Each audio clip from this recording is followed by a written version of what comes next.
Hello everyone, welcome back to my channel. I am PJ. I hope you've been well, and I hope that I can contribute to your weekend entertainment with this video. I'm going to be swatching some of my inks, as many of the inks as I can, without making this video too long. The idea is that I will start swatching pretty much like in a minute, and then while one page of swatched ink dries, I will then chat a little bit about dip pens in general, my journey into dip pens and which ones are my favorites and things like that.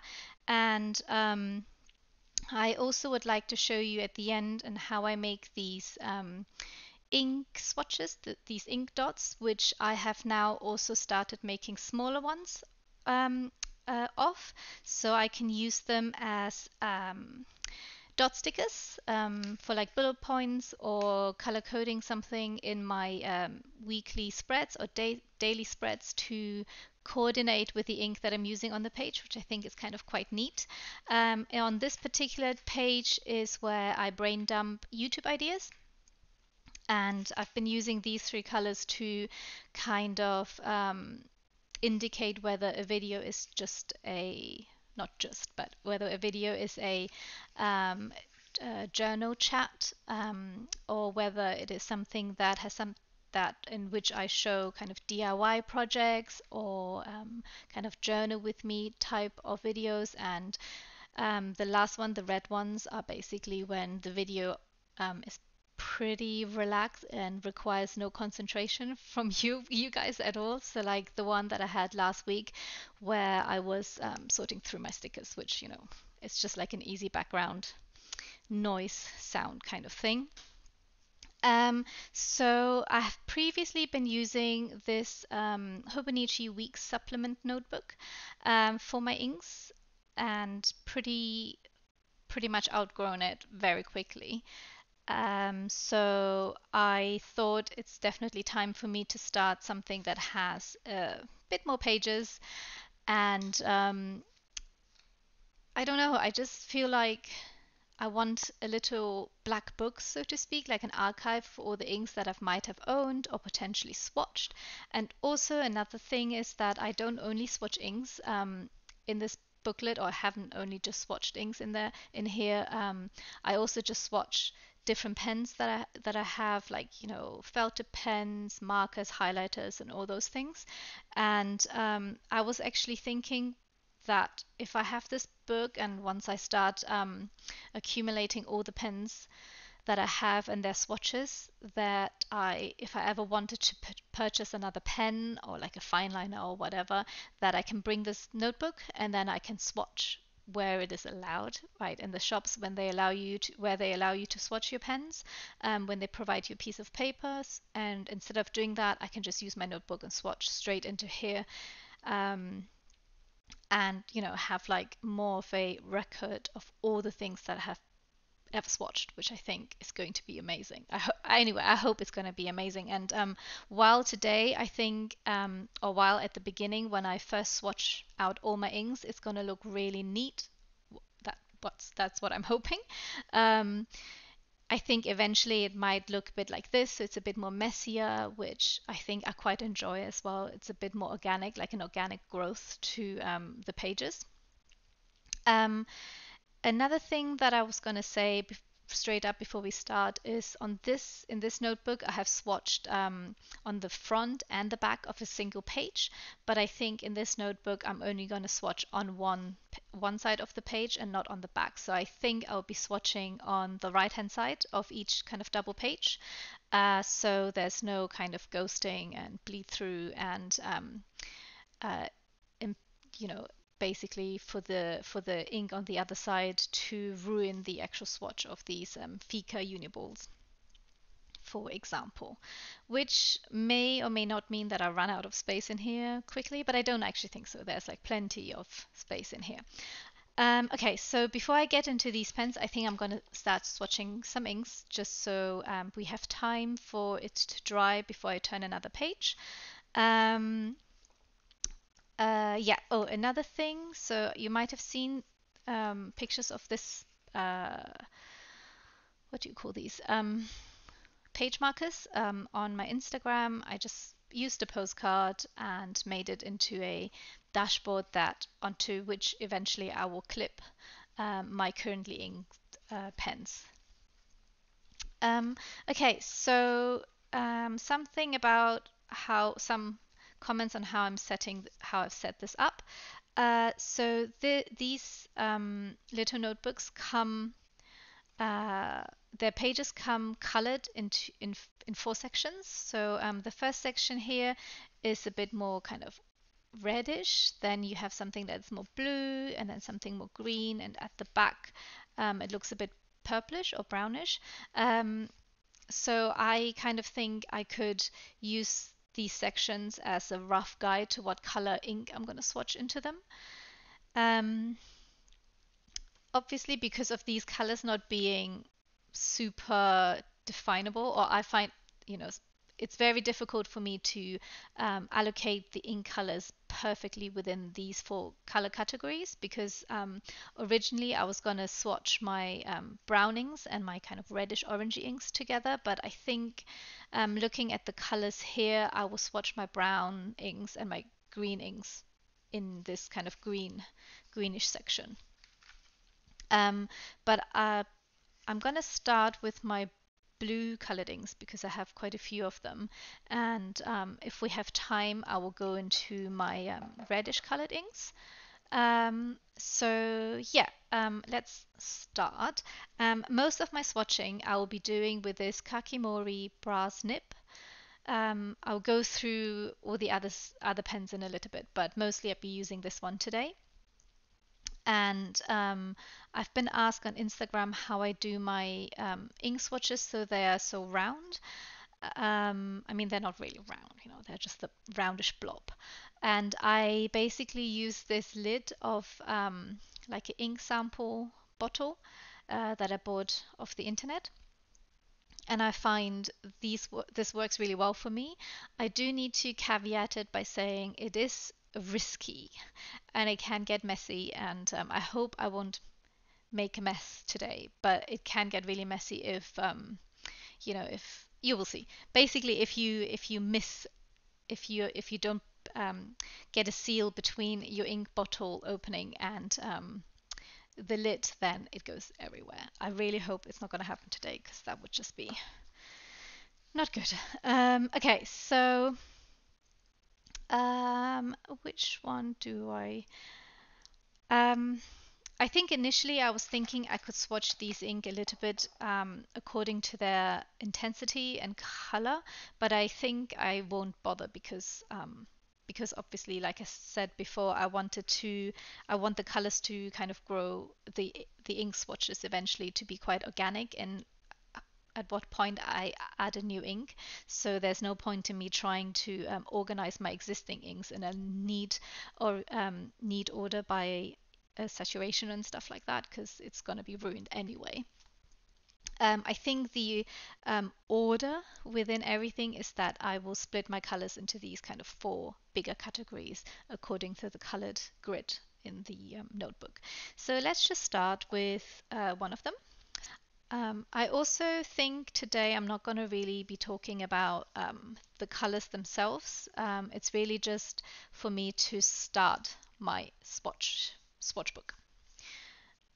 So how I'm going to do it with this particular bottle is because the opening of the bottle is quite small and I can't dunk the whole lid into it. I will just have to trust myself and uh, basically form a tight seal by pushing my lid against the opening, and then this is probably just about enough to make a little swatch. So I basically pushed on the paper, and then you've seen a little blob of ink there, and now I'm gonna rotate this thing. So I'll make a circle-ish. So that's that. I've already made a mess. um, and then I just basically clean the lid.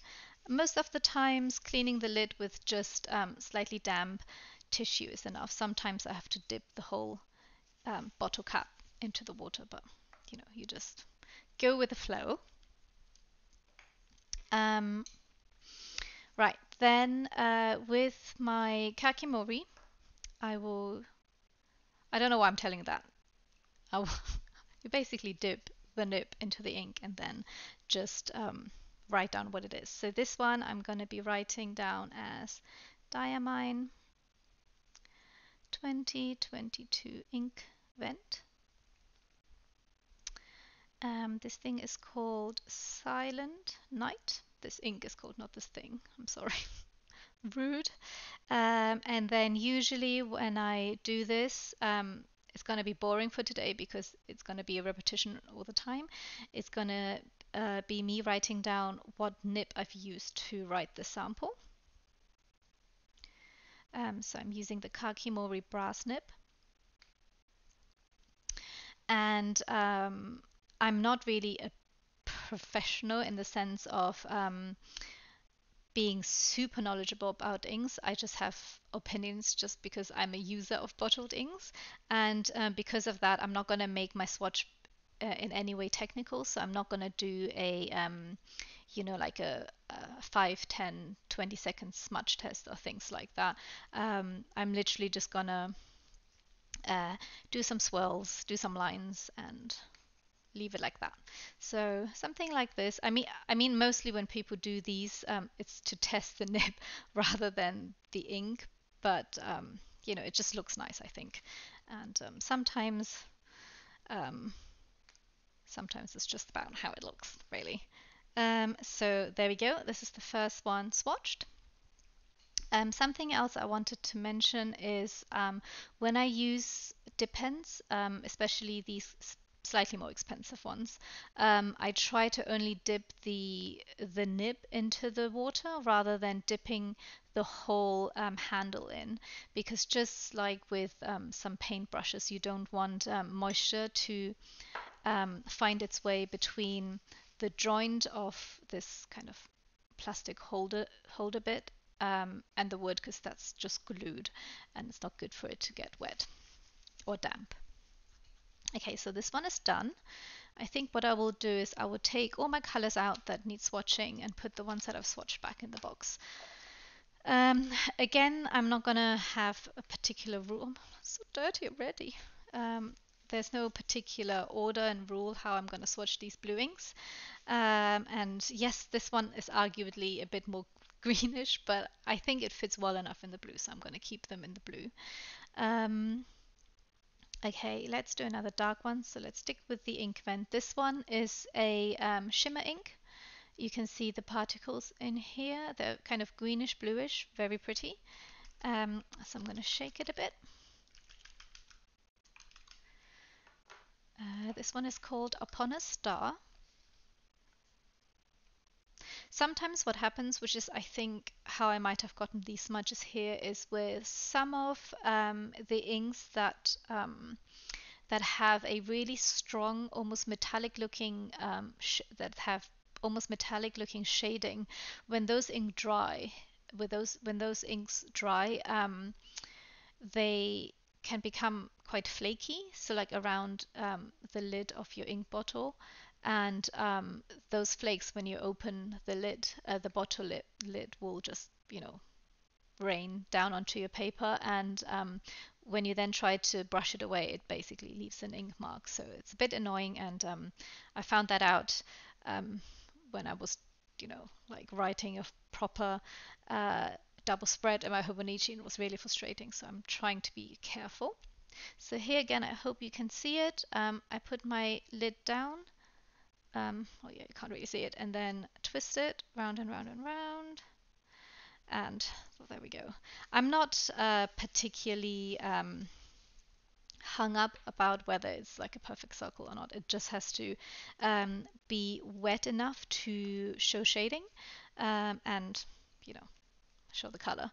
So this one, I feel like because I've chatted so long after shaking it, the the shimmer has sunk back to the bottom, so this might not be the perfect swatch of this ink, but oh well. So again, this is Diamine 2022 Inkvent.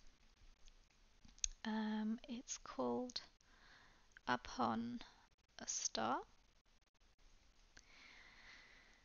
with Kakimori brass nib.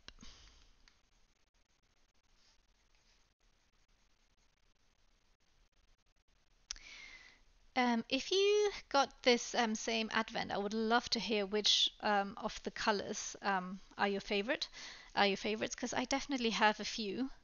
And I have a few that I really don't like because they write really, really dry. I can't off the top of my head remember which one those were, but we might come across them while we swatch. So I will let you know when I come across one that feels a bit dry. Again, I'm not an expert, so this is just kind of a gut feeling of what I consider a dry ink and a wetter ink. Personally, I find Diamine's inks that have that metallic sheen that I'm talking about, they're quite dry, and I sometimes also struggle uh, by the color fastness of them. Is that the right word? Not to UV, but just oh no, it's not color fast. It's waterproofness or water um, resistance, because some of those metallic shading ones, um, even when they've been dry for like weeks, if my hand is just ever so slightly damp, I will smudge it, which is really annoying. Really annoying. I don't know whether it's just me and I'm doing something wrong. Um, so let me know in the comments whether you've experienced that or not. So this one here, I don't know if you can see, there's some dried bits of ink around the top of the lid. So if I'm not careful and that flakes off, it would then smudge, because it's really difficult to then actually clean it up. Also, I should stop talking well, after I've shaken a shimmer ink and actually just get on with swatching. Okay, so this one, I don't think that's enough for me to make a swatch, so I'm going to charge up my lid again. I also need to be careful that I give myself enough space for 2 more ink blobs. I'm trying to swatch 5 inks on 1 page because I think it looks nice and it's just about the right size, I think. So I'm going to shake this thing again to get the shimmer going, so I can pick up some shimmer when I dip in my nib. So this is Diamine 2022 Inkvent Arctic Blast. Again with Kakimori. I'm sorry, this is gonna like be so annoying for you guys to listen to this all the time. So Kakimori brass nib. Also, these 3 inks that we've just swatched, I find them, oh, 4 inks, sorry, I find them very clingy as well. So basically, it makes the writing look a bit more blobby rather than like fine. Kakimori says that their brass nib is softer in terms of writing experience, but has a broader nib or broader line width, and their stainless steel one has a harder writing experience but a finer nib, and that is true. I found obviously brass is slightly softer in terms of metal, so yeah. But the brass just looks beautiful, I think. Brass looks beautiful. Stainless steel just looks sexy, I think. I get to the other pens in a minute as well. Gonna I'm just gonna carry on with the Diamine ones. In fact, I'm gonna do another shimmer ink, which is this one here. It's called Serendipity.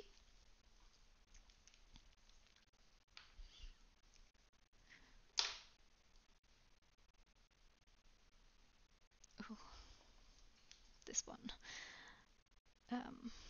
almost felt like it was gonna make a mess. Okay. Again, another quick shake.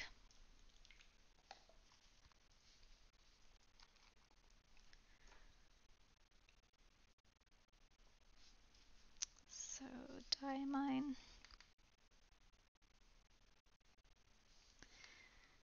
Oh.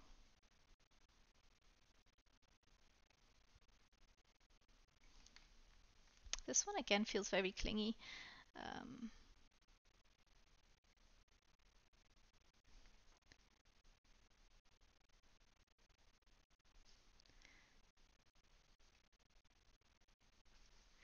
Sorry for going quiet when I'm writing, otherwise I am definitely going to make a spelling mistake being under pressure. So yeah, that's another one swatched. I've got another cup of water prepped as well, so if I do get to the reds that I want to swatch as well, that I don't have kind of a issue with colors mixing. Then the last one, let's do this one, leaving like kind of oh, okay, I've forgotten about these two, leaving these 5 for the other page. Yeah, so this particular color arguably probably could also be in the greens, but I think it does feel a bit more blue. So again, this one here, I haven't managed to get enough ink onto the lid, so I have to charge it up again. Still not very much. So let's start it off. It's basically the action of charging the lids in this way that provides the danger zone um, of making a mess. Um, Otherwise, I don't think you can make too much of a mess. So this one is Diamine. Oops.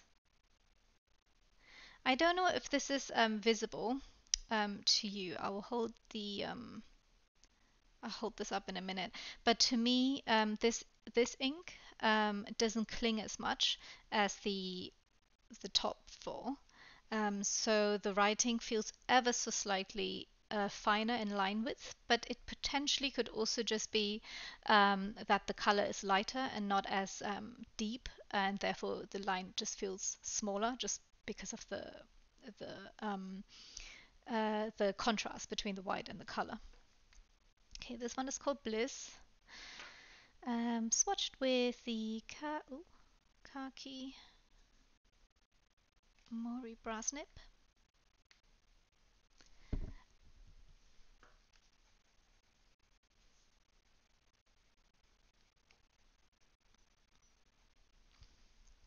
Okay, so that's this page done. Let me just hold it up to the camera for you to get a bit of a closer look. I'm not really gonna talk about the colors themselves because I think there's plenty of better swatch examples on the internet already, and also you can see for yourself. So I think they look really, really beautiful. I do love like all of these colors. Serendipity is really, really nice. Such a moody kind of bluish, purplish. No, not bluish, greenish, purplish blue. So it's really, really nice. This one also, Silent Night, just looks very moody. I love it. Okay, so we're gonna leave these to dry somewhere on this side so you can still see it. Okay, so now I just wanted to very briefly talk about my dip pens as a group, and I'm gonna order everything in order of acquisition. Um, these we put these we put aside because they're not dip pens. How did I?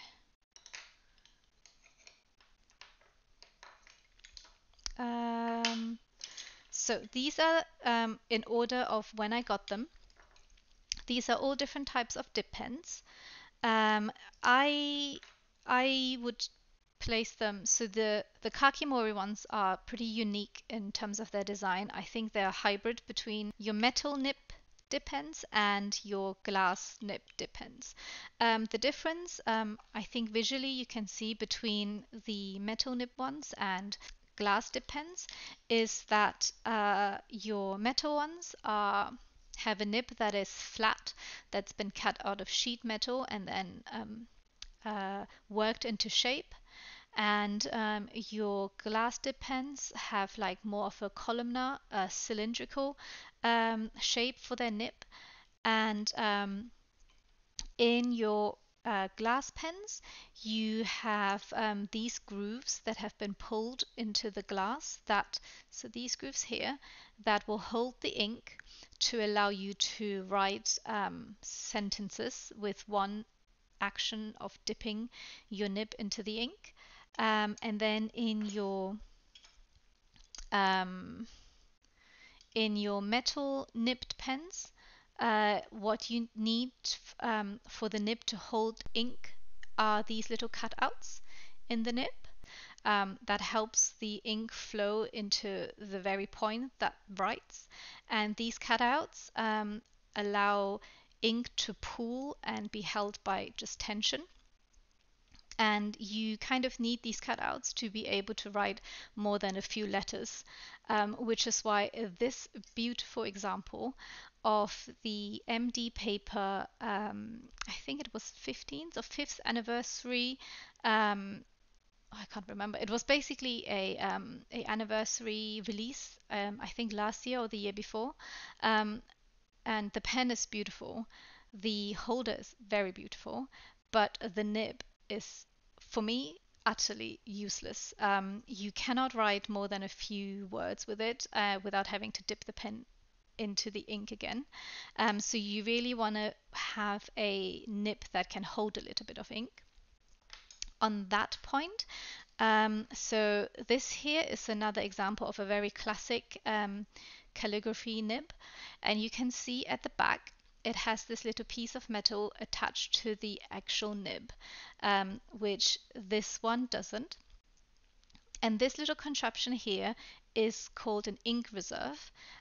So between this piece of metal and the nib, the two metals can then hold a little bit of ink. It's like a blob of ink. In this particular case, this particular example, you also have this tiny groove that will, if you can imagine, like a little blob, a little drop of ink to sit that then feeds through this little gap and then down to the tip of the right point of writing. This plastic thing that I'm holding here is something that you can buy extra for the, this is a Sailor dip pen. Fairly new, I think, or I've only come across it fairly recently, like last year. This is a Sailor dip pen reservoir that you can clip into your pen onto the nib, and then it allows you to hold a little bit more ink. But I have found that this nib actually holds plenty of ink to write sentences, in contrast to this particular pen. And let me just double check on the ink. Okay, I'm going to let it dry a little bit more, and while I dry it, I'm just going to do a quick writing sample between these two nibs, just to kind of show you the differences of having a bit that holds ink and a bit that doesn't hold ink. I'm going to use the Sailor ink because that doesn't have any particles, so nothing can block up your nib. More onto that a little bit later. So I'm going to dip this pen in here like that, so you can see there's a bit of ink. Let's do this way. So this one is the MD paper anniversary.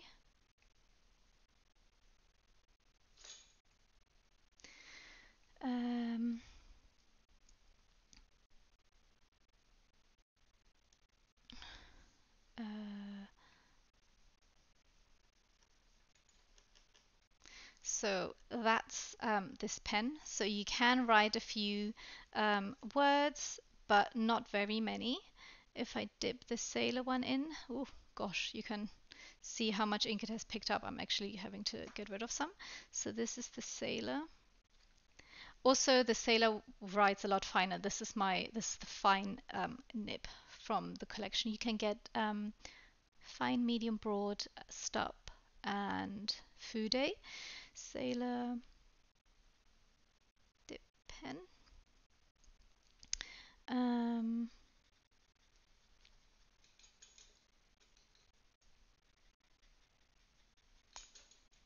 Okay, So these are kind of the differences in how much they can write. I think if I didn't redip this sailor pen and took away some of the ink that it held at the back, it would have written a lot more. I've done some writing tests between these two, and for me, the sailor one definitely outperformed the MD paper one. Another thing that personally saves this MD paper pen for me is actually the fact that I can get rid of this nib and not use their nib. What hasn't been made clear on any websites before I bought this pen, so I don't think you would have been able to come to this conclusion without owning the pen, is that the contraption that holds your nib in place by this metal insert that has like four almost like claws or like little hands that hold onto your nib that is slightly curved. So that means I can put any nib that I already own into this handle, which as shallow as it might come across, is kind of the reason why I bought the pen in the first place, because the pen wasn't that expensive, and I was just hoping that the holder itself can be used with my existing traditional calligraphy nibs.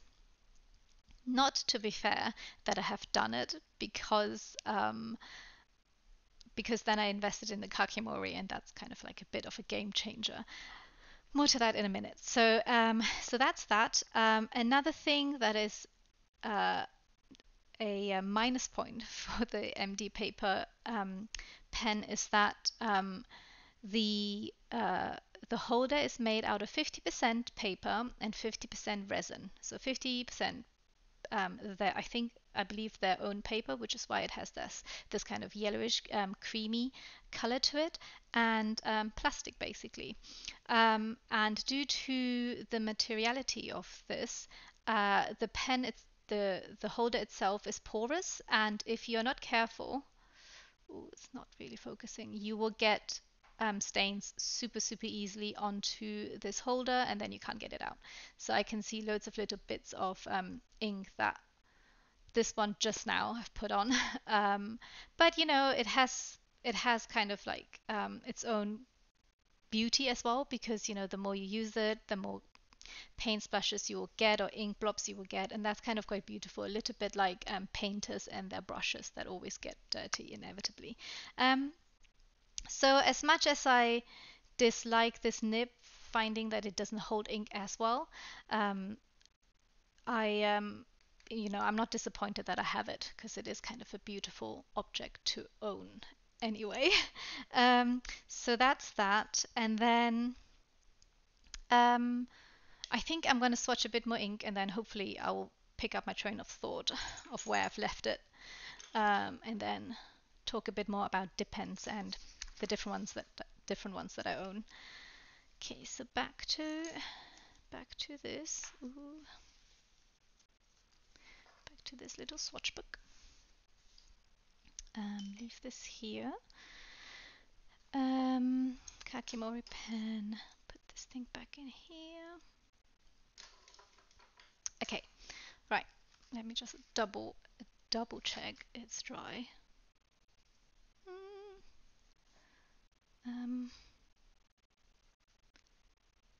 Yeah, I think it's fine. Okay, so turning the page. Like I said before, I'm not going to swatch on this side because you can already see ghosting, and it's just going to interfere. The swatches on this side are going to interfere with these ones, and then it's just not going to look good. So I'm just going to start swatching on this side, and all my ink blobs are going to be kind of closer to the spine, and then my writing on the other side, so it's nice and consistent. So the beauty with Sailor ink bottles, or the ones that I own, is that this particular lid fits through the gap of the bottle, the neck of the bottle, the opening.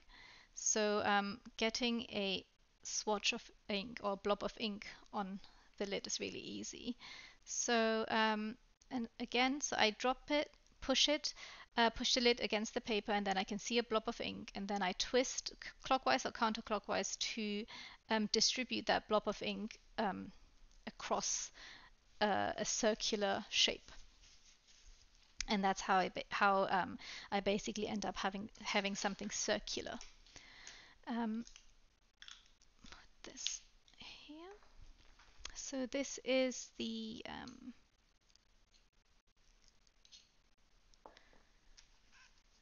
Sailor manual. The color's called Haha with Kakimori.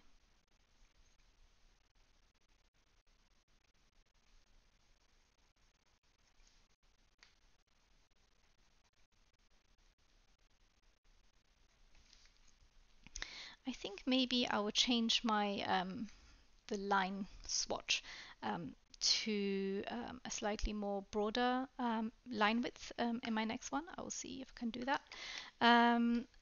Which will then also showcase the beauty of this Kakimori nib, depending on the angle that you hold it at, which I guess happens for some glass pens and just nibs, metal nibs as well, but it just works really well in the Kakimori. I'll show it to you in a minute, hopefully. I feel like this writing test hasn't really put across how little the MD paper nib writes and how much more the Sailor one writes. But anyway, so let's see. So there's not enough ink.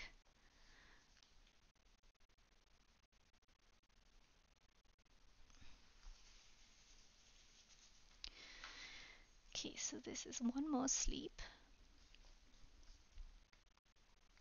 Diamine 2022 Inkvent. One sleep.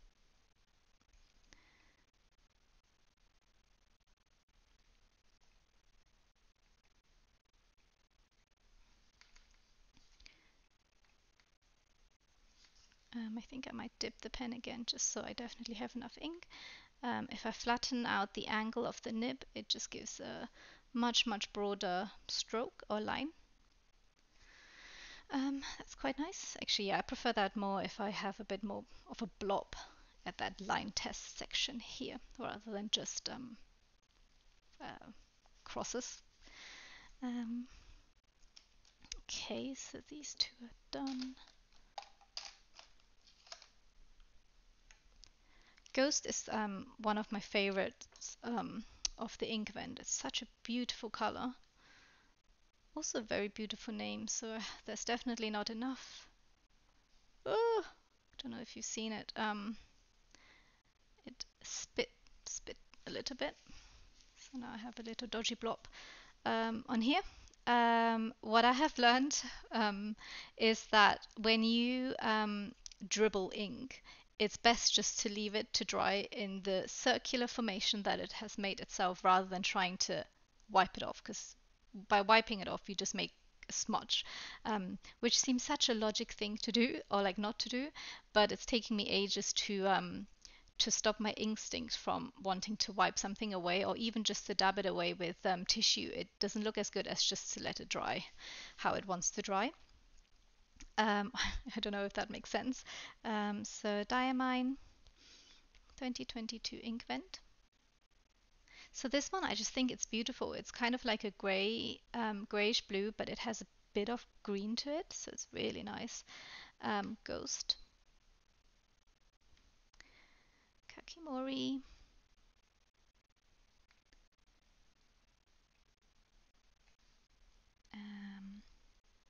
Yeah, I really like this one.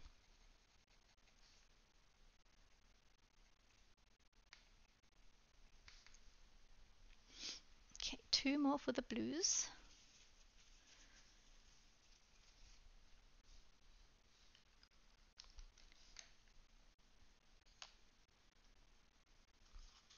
Let's do this one. So these ones I haven't put into my boxes because I mean, to be fair, all ink boxes that I've had, they're very beautiful. But because these are quite nice in terms of their size and shape, so they actually sit really nicely in my drawer, so I haven't really taken them out. And also, if I'm being perfectly honest, I just don't have enough space anymore to take them out and put them in the boxes.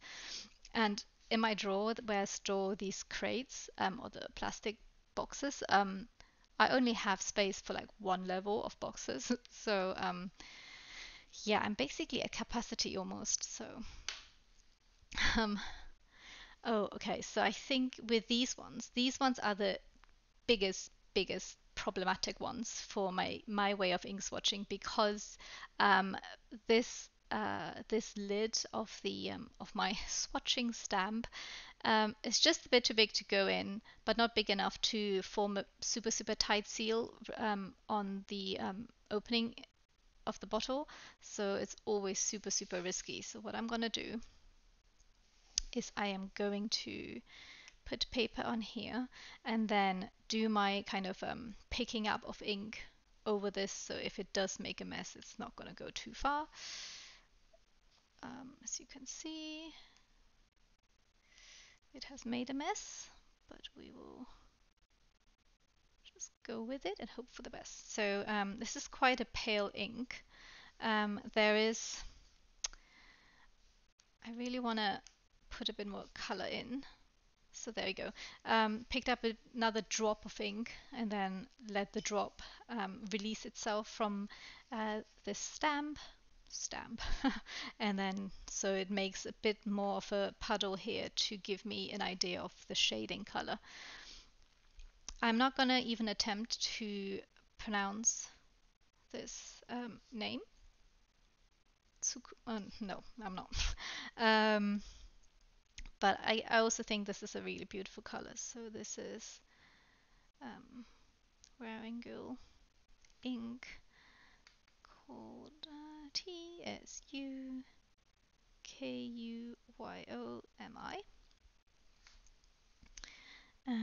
with oh no, khaki. I think I need to dip again. Kakimori brass nib.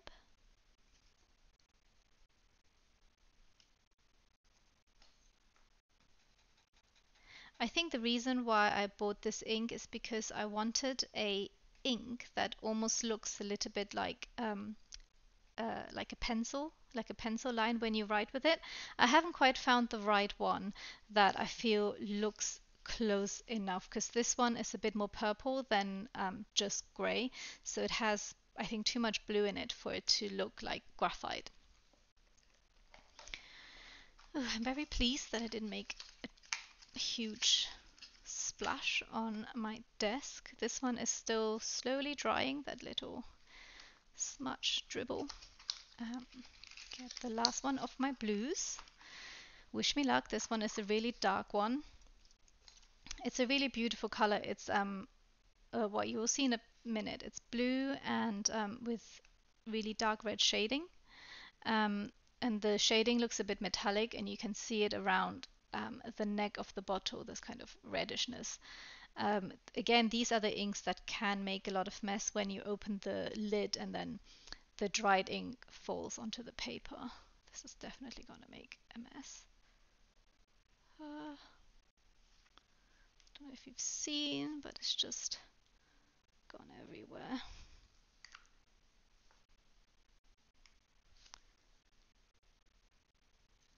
Bit more. Okay. Whoa. Right. Clean up the mess. Get rid of the tissue. Oh my goodness. Right. I don't want to speak too soon because I do want to swatch some of my red ink still. But this has worked out nicely. My hands, not so much, but that's fine. Okay, so dip that in. Okay.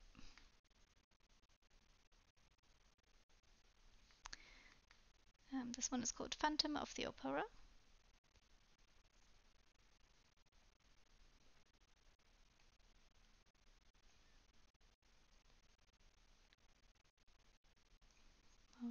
snip.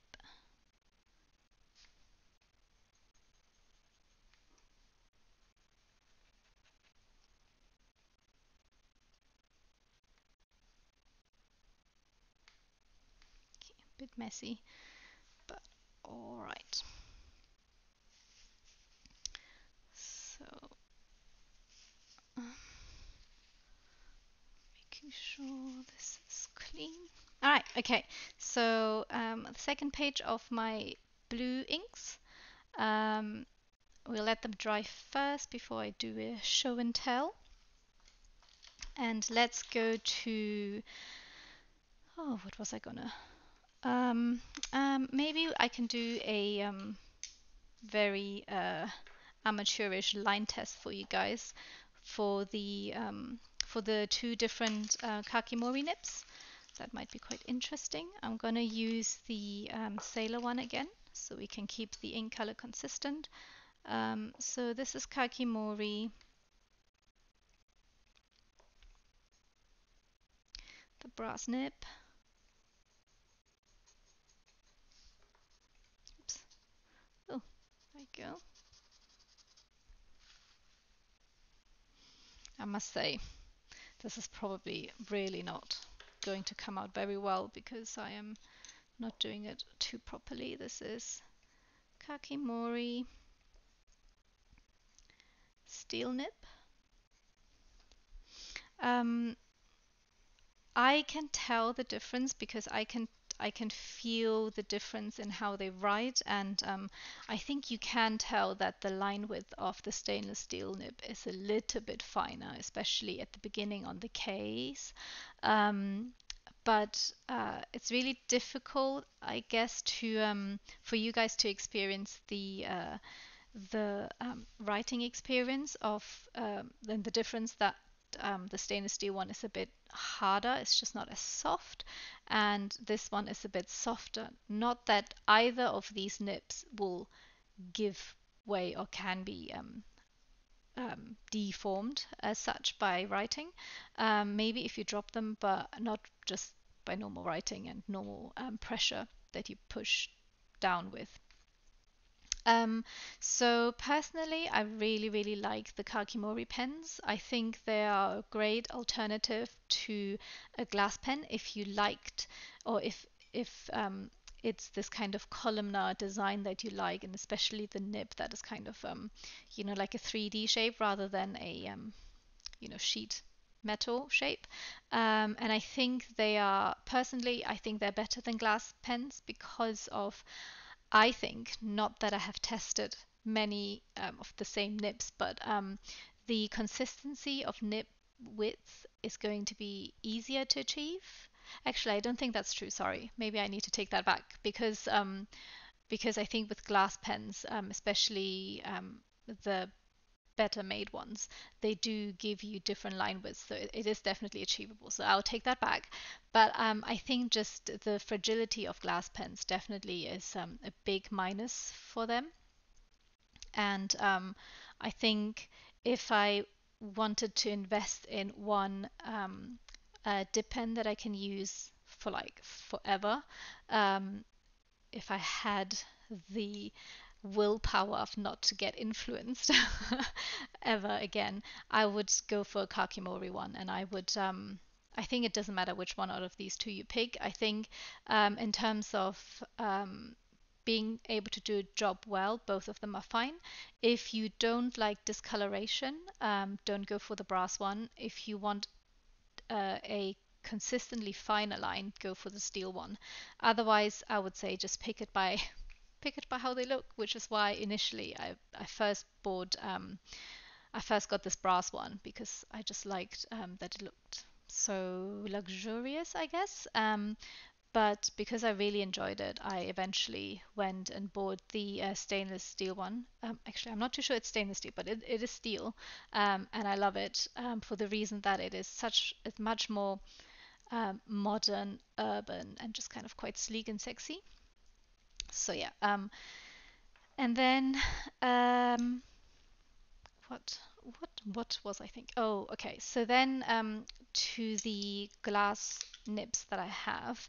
In terms of pricing, I think this one from Forte, I think it was the cheapest. I bought it because I like the idea of being able to travel with a glass pen, and if it comes with with a lid, obviously it's great. But this particular nib you would have to buy separately to the pen. But when you buy the pen, so the nib and the body, you do get a cap. It's just not like as pretty and like I don't know. It's just not as uh, well made as this one, but it doesn't really matter. You don't need to buy another separate lid. So I like that. It has quite a nice writing experience actually for the price that I paid for it. This one is a Herbin glass pen. I'm not too sure where it's made. The brand itself is French. Um, I've had this the longest out of all my glass pens, and I still really enjoy it. Sometimes it doesn't write as well anymore, and I like one or the odd feed I think doesn't feed through anymore, and then it doesn't write that well. This one, this one was super expensive. It was um, the Kickstarter Ferris wheel press pen. Um, yeah, it took forever to arrive, and it has such, I mean, you can see it even. It has such a broad line width that um, everything I write is just really, I mean, it's really juicy. It looks really nice, actually, if you ignore the fact that the shading, because you will see loads of it due to the broader nib, I feel sometimes makes my writing look a bit messy because the shading obviously just pulls naturally and then it just makes the whole page look a bit messy. But I have used this nib to write a double spread in my Hobonichi avec, and it actually looks quite nice if you go with the flow and just experience the blobbiness and juiciness of your ink rather than worrying about whether the page looks neat or not. Um, but I've also tried this broad nib in my A6, and I find this is too big for me now. Now it just makes my page look funny. I can only get five words in, and then I have to like go to go to the next row. So yeah, I do like them. I think this one actually has a nice writing experience. I believe this one is Japanese made. Again, I don't know where these ones are made. Um, but I think glass pens are maybe something that is not really you can't really travel with it. Not that I keep thinking that I want to travel with my dip pen, but I don't actually know when I will be traveling with a dip pen because that would mean that I have to bring some ink, and I don't think I would ever travel with ink and dip pen. I don't know. I have never traveled with the ink and dip pen, but I like the idea of practicality. So it's good that I have my Kakimoris that I know I can travel with them, no problem. And then lastly, on to the dip pens is I think if you don't have a dip pen and you really want to potentially start collecting inks, not necessarily that you need to buy like a full bottle, but you can buy loads of little sample bottles of ink. If you want to kind of start getting into bottled ink, I think a dip pen is crucially important. Not only for the fact that you can easily swatch loads of colors without having to rinse out your fountain pen, um, because not only is that just annoying, because fountain pen feeds, as you may know, are just a pain to really fully clean out completely.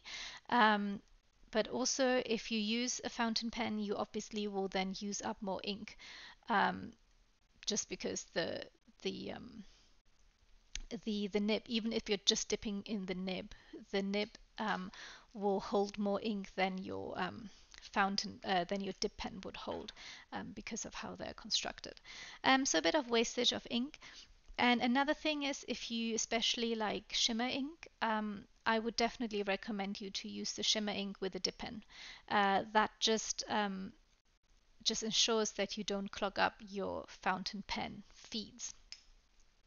um, which is why I have sacrificial fountain pens that I use for my shimmerings if I wanted to have shimmerings on the go. And I do actually use shimmerings a lot for work. So I basically have, well, these two are Sailor dupes by Jinhao, and they're really, really good. They have quite a nice like fine line width. If you get the extra fine nib, which this one is medium. I think this one is the blue one is extra fine. Yeah, but I actually don't have.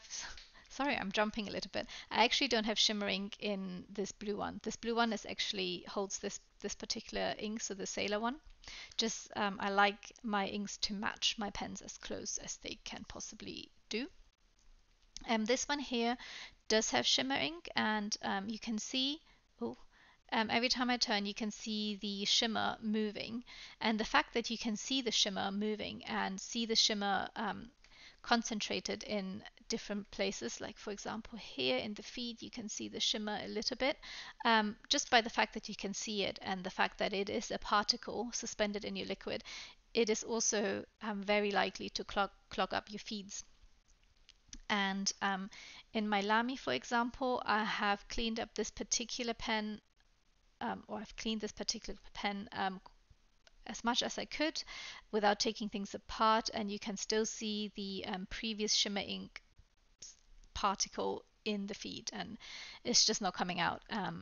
But that's fine. This is why I have sacrificial fountain pens that I use with my shimmer inks. And I think if you wanted to use your shimmer inks on the go, I would definitely recommend a sacrificial pen. And I would also say a line width that is bigger than a fine. Or fine, I guess, in a Lamy is okay, because it writes almost like a MF in like a Sailor or a Japanese pen. Or yeah, so these pens are quite cheap. This one I think I got for under £10. This Lamy one was a bit more, but a lot of my Lamys I use as sacrificial pens, so that's okay for me. Another note, this is again another jump, but just because I think it fits within this video. Lamy pens, this one is a metal one, and as you can see, I don't really baby it at all, and because of that, there are numerous scratches and dents in this pen, and this was my first metal Lamy, and I was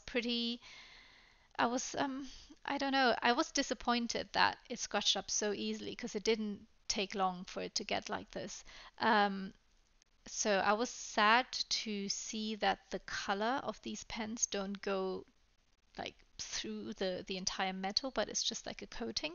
Um, so that was disappointing. But on the other hand, these pens, comparatively to a Sailor, they are not that expensive. So maybe if it was a solid colored metal, it would cost a lot more, and therefore this is the price, which I suppose, um, yeah. So I suppose it's fine. Like, what I'm trying to say is, I've come to accept it, and now that I know this is what happens, I am able to, anticipate it and not get surprised by it.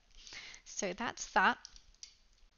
Um, yeah, so I think that's all the pens. Oh yeah, so did I did I say well, what I wanted to say is I think early on when I was talking about the Sailor dip pen is that it is a really good entry level dip pen. Everything so this pen plus this nib, I think together cost me less than £20, which I think is a good price for something that is so useful. You can put the ink reserve on it to write for like a long, long time to have to dip again.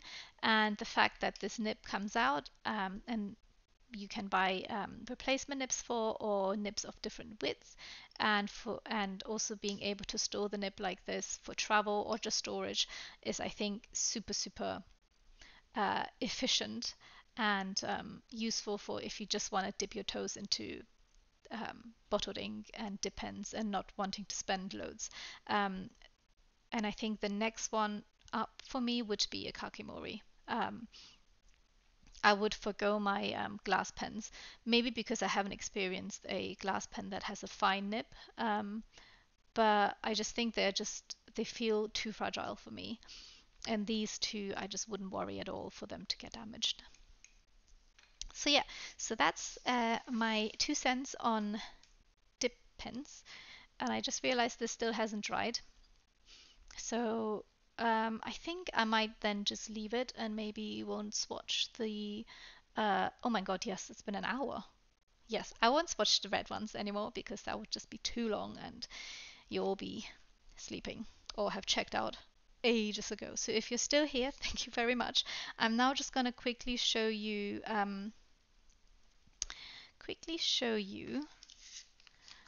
how I make these ink dot stickers basically. Um, so I'm using this particular one. I've had this whole set for a long time. I can't remember where I got it from, but this particular nib shape and type is called a monoline, monoline nib, and I think it's particularly useful for basically for what I'm for making these swatch dots because so if you use this one, the nib itself picks up, or the point at the point of where the pen writes, it picks up a lot of ink and it's a nice little blob that you can then smear around your sticker like this, and it produces a little blob that is quite seamless, so you can't see your the line that the metal of the nib would make. So if I were to use, let's use this one because it looks cleaner. If I were to use this one, I think it's just not as a seamless application um, as the monoline one. And what will happen is um, or at least with the stickers that I have, because they're just paper stickers, they're uncoated, obviously, otherwise you wouldn't be able to color them. Your nib is going to start pulling up paper fibers because of the wetness, because of the liquid that you've put on it, and then yeah, it's just not as neat. So I personally would go get one of these nibs, and if you go to like an art store, like these holders aren't very expensive at all. Yeah, I would definitely invest in one of these to make these ink stickers. So yeah, I hope that kind of illustrated how I do these and why this one is a good idea. And I think that is all that I really have to say about depends and ings. So mainly a few things that if you have shimmer ink, definitely use dip pens unless you have sacrificial pens that you don't mind ruining and they didn't cost that much. An entry level dip pen would be the Sailor. I think it's super good, especially if you can add a ink reservoir to it. And then the next step up, I think, is a Kakimori. It's quite a big jump in price, I do admit, but I think this one is quite versatile. As you've seen, you can do quite broad strokes by just really making the angle of your nib smaller when you write. Um, in terms of sacrificial pens, I think these Jinhao ones are really good. They're under £10 each pen, and if you wanted to use them with shimmer ink, maybe don't go for an extra fine, but start at like medium fine or at the very least fine um, in like a brand that where the fine is quite fine, because in your Lamis the fine isn't that fine. So if you were to go for a Lamy Safari, the plastic versions, I think quite a good price range as well as a sacrificial pen. But I think then that just depends on form factor and your experiences with the bit of the pen where you hold, which a lot of people complain about, that it's not really how they like to hold the pen, so it's uncomfortable, and that the pen leaks a bit. So yeah, I think that is it. I hope you found this video enjoyable and enjoyable to watch. Um, if you have any comments, questions regarding anything, let me know in the comments. Yeah, so I hope this was interesting. Thank you so much for watching, and if you're still here after like an hour, thank you so much for staying, and hope to see you soon. Bye bye.